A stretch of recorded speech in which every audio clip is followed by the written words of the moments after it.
Hi, I'm Bry Cox, BryCoxWORKSHOPS.com. Coming to Texas school, favorite place, my absolutely favorite gig every single year. I look forward to it. We're going to be talking a lot about lighting. So I just have a prop here. This is my ProPhoto D1s, right? And the purpose of lighting, and here's the thing. A lot of you maybe have already had my class, maybe even have my DVD on lighting, and maybe you've already kind of understand my basic approach to lighting. But we're going to take that even further. So if you've never been to my class, of course we're going to review all this. But what I want you to just absolutely innately know is how to make someone look great.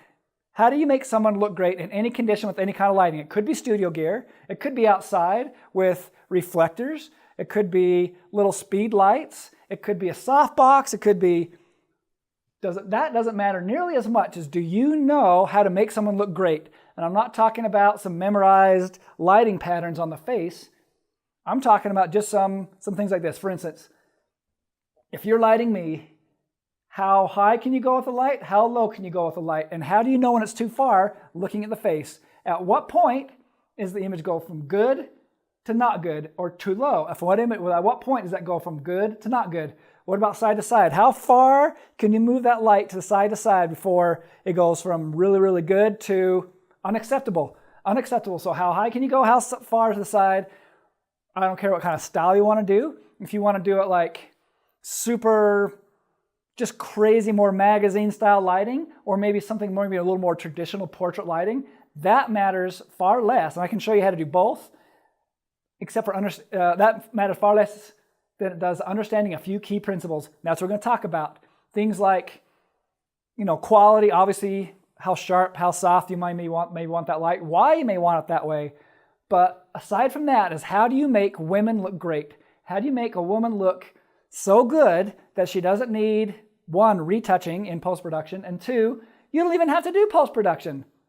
So one of my favorite things to demonstrate is I light somebody, we photograph them, I pull them up on the computer. We don't just have perfect perfect exposure. We don't just have perfect color, but we also have, perfect expression as well. Hopefully, that's the whole creative side. We got to get that in there. But even more than that, we also have perfect skin. Nice, the lines, the wrinkles, everything's been diminished, which is awesome. Eyes have a nice pop, a little glow, beautiful catch lights.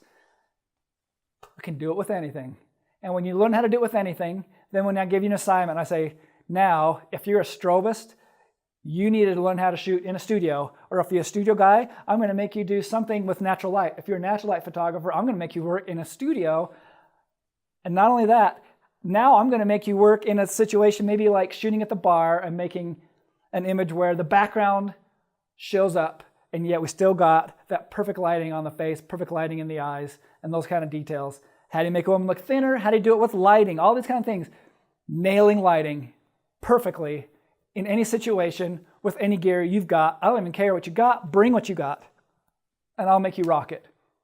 All right, that's just even part of my class. We got even more things like workflow, post-production, all of that kind of stuff. If you're actually curious about that, I'll actually be speaking for Adobe at Imaging USA at San Antonio. If you're going to be there, come see my Adobe class. It'll give you a taste of just even more what we'll be covering in Texas. All right, check out my class, link below.